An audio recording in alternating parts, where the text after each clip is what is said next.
মামা গার্লফ্রেন্ড তো মনে করে একটা আন্টি চাইছে স্বর্ণের বুঝছো আন্টির দাম অনেক টাকা পয়সা নাই, তবে কি করা যায়, গার্লফ্রেন্ড না দিলে মনে করো সম্পর্ক থাকবো না, তো একটা বুদ্ধি তো।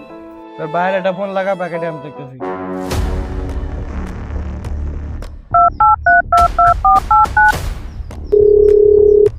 হ্যাঁ অসময় ফোন দিল কেডা? হ্যাঁ হ্যাঁ বাজান, হ্যালো। হ্যালো আব্বু, কেমন আছো? হ্যাঁ ভালো আছি।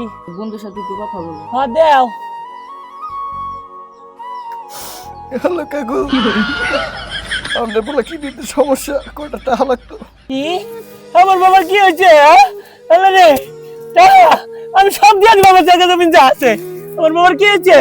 মানে হাসপাতালে ভর্তি করা লাগবো, ওখানে 1 লাখ টাকা লাগতো, আমার কাছে 50,000 আছে, আর আমরা 50,000 পাঠান। আচ্ছা আচ্ছা আচ্ছা আমি টাকা দিয়েছি। আচ্ছা আচ্ছা দিয়ে দেন। আরে বন্ধু কাম পেয়ে গেছে।